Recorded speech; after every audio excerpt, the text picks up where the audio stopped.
thing. But cars here. Right. Here. Unless somebody came and picked her up. But the people that I know, nobody's heard from her, nobody's seen her. She's 15 weeks pregnant. She wasn't feeling well, and she had a doctor's appointment this morning at 9, and I told her to let me know if she needed me to take her. She's got 2 little girls, and she was very distraught over the week. Her husband and her supposedly are separating, but she didn't know this. She thought they were just having issues. He disclosed that to me today. Her car's in the garage. Her shoes she wears every single day are right in the front door. You just witnessing the exact moment Chris Watts realized he was going to be caught. The moment his neighbor showed that security footage to police. Watch his face. See how he grabs his head in panic. But instead of confessing, he chose to play it smart. To outsmart the investigation. To manipulate everyone around him. What if this man's desperate performance was just the beginning of the most twisted deception in criminal history? The shocked husband you just saw was actually a cold-blooded killer who had brutally murdered his entire family just hours before? Frederick, Colorado, August 13th, 2018. A pregnant mother and her 2 little girls vanish without a trace. Chris Watts' voice breaking with emotion. I just want them back. I just want them to come back. In just 48 hours, this seemingly devoted family man's mask would completely crumble. His shocking secret affair was exposed, his twisted web of lies unraveling, and the horrifying truth emerging from the shadows of an oil field. Shanann Watts, 15 weeks pregnant. 4-year-old Bella, 3-year-old Celeste, 3 innocent lives, 1 unthinkable betrayal. How does a father become a family killer?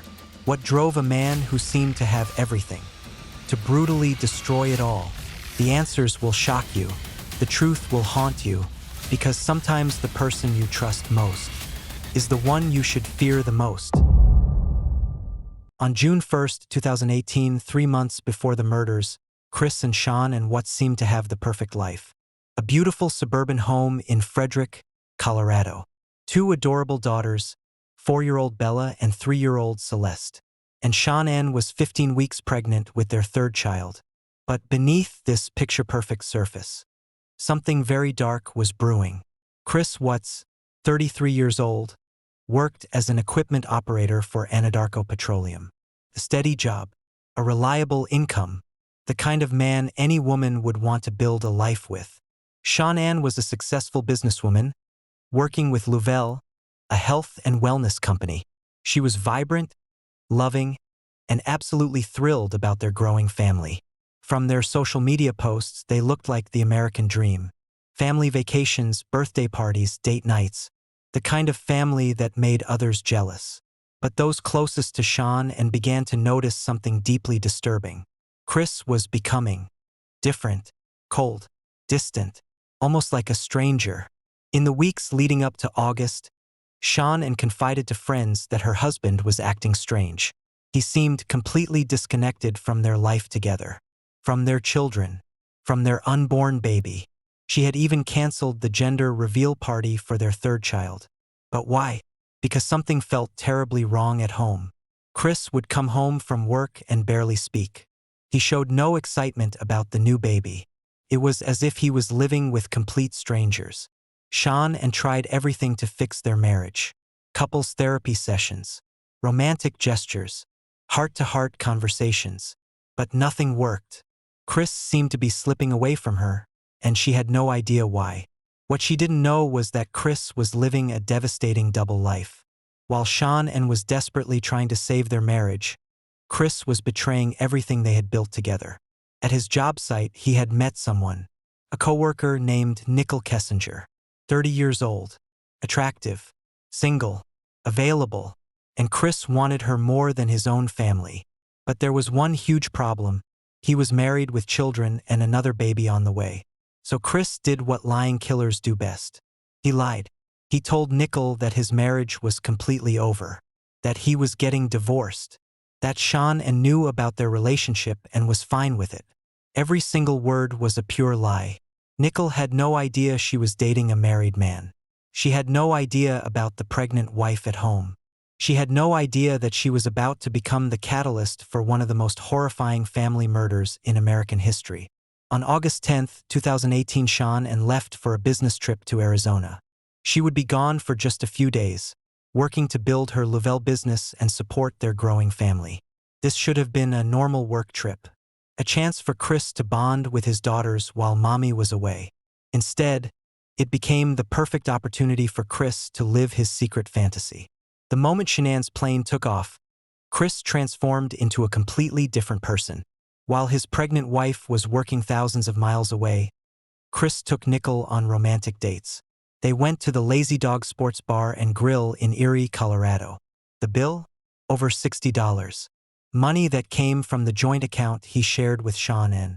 Money that was meant to support his pregnant wife and children. But Chris didn't care. He was intoxicated by his new life with Nicole. A life without responsibilities, without crying children, without a pregnant wife. For those 3 days, Chris got to pretend he was single and free. But reality was about to come crashing down. On August 13, 2018, at 1:48 a.m., Shanann's flight landed back in Denver. She was exhausted from her business trip, but excited to see her family. Her friend Nicole Atkinson picked her up from the airport. During the drive home, Shanann seemed worried. She told Nicole that Chris had been acting even stranger while she was away, barely returning her texts, cold and distant on phone calls. She was starting to suspect that something terrible was happening to their marriage. Nicole dropped Shanann off at home around 2 a.m. Shanann climbed into bed next to her husband, probably thinking about their relationship, about their children sleeping peacefully down the hall, about the baby growing inside her. She had no idea that she had just walked into her final hours. She had no idea that the man lying next to her had already made a monstrous decision. And she had absolutely no idea that by morning, her entire family would be gone forever. What happened in that house in those dark morning hours would shock investigators. Chris Watts savagely killed his entire family that morning. His pregnant wife, his 2 innocent little girls. But the real horror wasn't just the murders, it was what he did after. The sick performance, the calculated lies, the way he fooled millions of people. But here's where the real questions arise. How would police catch his lies? What would finally expose this master manipulator? And most importantly, how long could his twisted performance last? By 2 p.m. that same day, Shanann's friend Nicole was panicking. Shanann had missed an important doctor's appointment for her pregnancy. She wasn't answering her phone or texts. Her car was in the driveway, but nobody was answering the door. This was completely unlike Shanann. She never missed doctor's appointments. She always answered her phone. Nicole called Chris at work. His response would later send chills down investigators' spines. He seemed perfectly calm.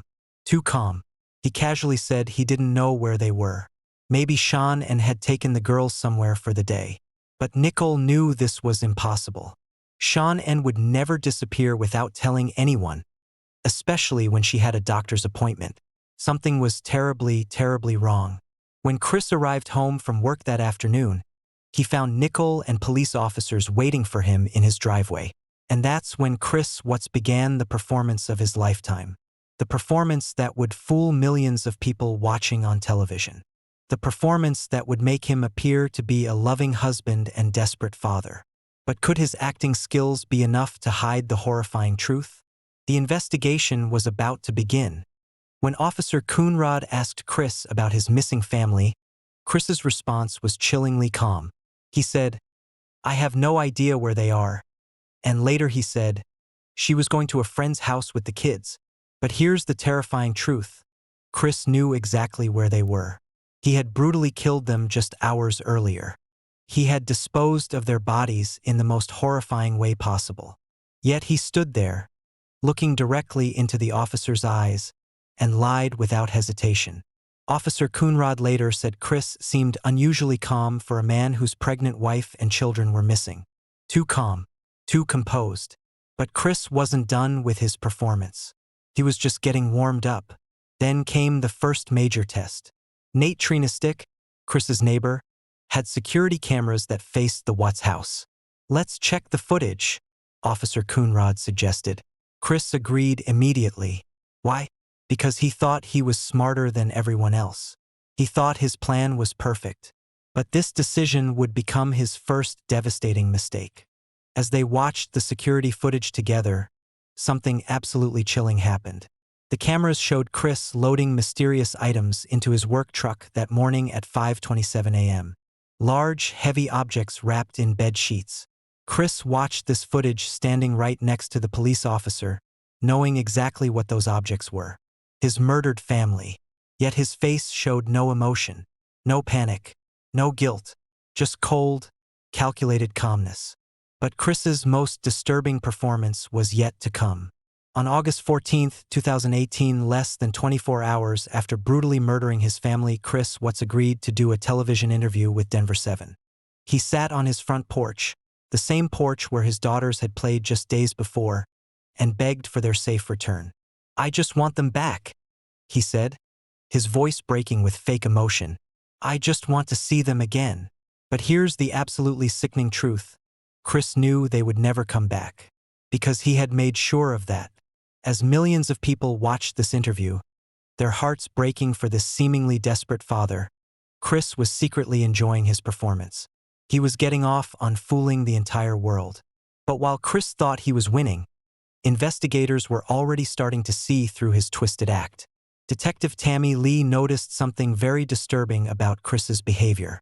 When he talked about Shanann and the girls, he used past tense. "She was a great mother," he said. "They were such good kids. Not she is or they are, but was and were." As if he already knew they were dead. This was the first crack in his perfect facade. On August 15, 2018, investigators decided to spring a trap. They asked Chris to take a polygraph test, a lie detector test that would measure his body's responses to questions about his missing family. Chris agreed immediately. Why? Because psychopaths often believe they can beat any test. They think they're smarter than technology, smarter than the investigators. But Chris Watts was about to learn a brutal lesson. No one can hide from the truth forever. As Chris walked into that interrogation room, he had no idea that his world was about to completely collapse. The questions started simple. Did you kill Shanann? Did you kill Bella? Did you kill Celeste? To each question, Chris answered with fake confidence. No. But the polygraph machine was telling a very different story. After the test, Detective Graham Coder sat across from Chris and delivered the devastating news. "Chris, you failed the polygraph. Miserably." For the first time since this nightmare began, Chris Watts looked genuinely shocked. His perfect plan was falling apart. His masterful performance was being exposed. And for the first time, fear flickered across his face. But Chris wasn't ready to give up his lies. Not yet. Instead, he would tell even more twisted stories. Even more desperate lies, because Chris Watts was about to do something that would shock even seasoned investigators. He was about to blame his murdered wife for killing their children. And then Chris Watts told investigators the most disgusting lie of his entire performance. He claimed that Shanann had killed the girls, that she was the monster, that he had only killed her in a fit of rage after discovering their daughters' bodies. Every single word was another twisted lie. But this lie would become Chris's biggest mistake yet, because investigators knew something Chris didn't know they knew. They had evidence that would destroy his story completely. Physical evidence that would expose every lie he had told. They knew exactly where the bodies were, and they were about to make Chris lead them directly to his horrifying crime scene. The question was, when confronted with undeniable evidence, would Chris finally tell the truth? Or would he continue his twisted performance until the very end? The clock was ticking. Detective Graham Coder leaned forward and looked Chris directly in the eyes. "Chris, we know you're lying. We have proof."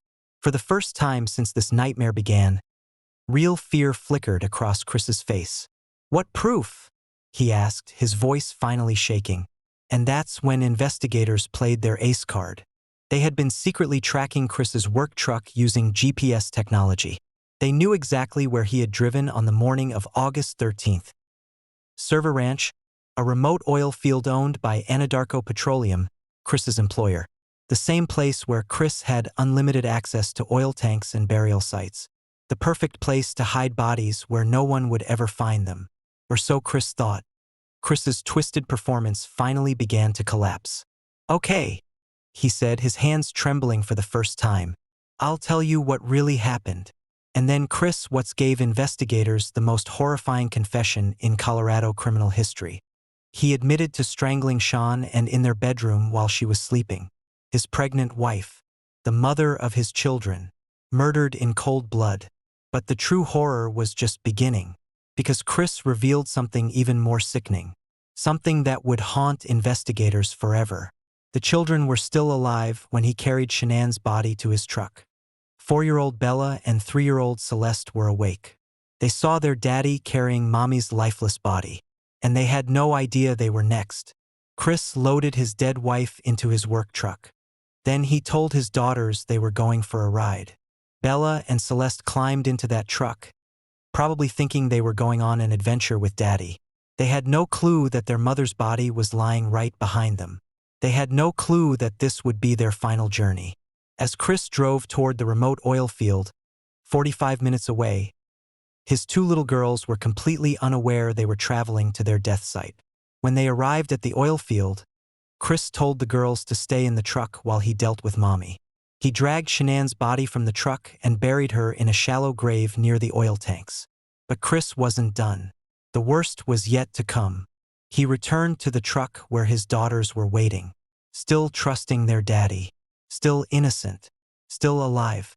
And then Chris Watts did something so evil, so unthinkable, that even hardened investigators would struggle to comprehend it. What happened next is almost too disturbing to put into words. Chris choked 4-year-old Bella and 3-year-old Celeste with his bare hands. His own daughters, his own flesh and blood. According to his later confession, Bella's final words were, "Please, Daddy, do not do to me what you just did to Cece." She knew what was happening. She watched her little sister die, and she begged her father to spare her life. But Chris showed no mercy, no compassion, no humanity. He murdered the child who called him Daddy. After brutally killing his daughters, Chris faced a horrifying problem: how to hide their tiny bodies. He decided to stuff Bella and Celeste into separate crude oil storage tanks that were mostly full. Imagine the pure evil it takes to dump your own children into oil tanks like they were garbage. The access hatches on these tanks were only 8 inches wide. Chris had to force his daughters' bodies through these tiny openings. The scene was so disturbing that investigators would never forget it. 2 innocent children, who had trusted their father completely, now decomposing in crude oil 40 feet underground. Bella and Celeste's small bodies were pulled from the thick, black crude oil that had been their tomb for 3 days. The investigators who witnessed this scene said it was the most disturbing thing they had ever encountered in their careers. Chris Watts had fooled the entire world while his family's bodies lay rotting in oil tanks. The girlfriend of Chris Watts helped police crack the case by providing crucial information that sealed his fate. When news broke about the missing family, Nicole immediately contacted police, because she finally realized that Chris had been lying to her about everything. He wasn't getting divorced. He wasn't separated. His wife had no idea about the affair. Nicole had been completely manipulated by a cold-blooded killer who was willing to murder his entire family to be with her. Chris revealed that he had been planning to kill his family for weeks before he actually did it. This wasn't a crime of passion, it was premeditated murder. He admitted that he had researched how to dispose of bodies. He had calculated the perfect timing. He had planned every detail of his family's destruction. But the most sickening revelation was about how he killed his daughters. Chris confessed that after smothering 3-year-old Celeste, 4-year-old Bella had woken up and asked, "What are you doing to Cece?" She saw her daddy killing her little sister, and she knew she was next. Chris then smothered Bella while she was fully aware of what was happening to her. The pure evil of murdering a child who trusted you completely was beyond human comprehension. On November 19, 2018, Chris Watts was sentenced to 3 consecutive terms of life in prison, without the possibility of parole, for killing his pregnant wife Shanann and their 2 young daughters, Bella and Celeste. He was sentenced to 5 life sentences without the possibility of parole, 3 to be served consecutively plus additional years for unlawful termination of pregnancy and tampering with corpses. May rest in peace to Shanann, Bella, Celeste, and baby Nico Watts. Subscribe Evidence Eye for more true crime.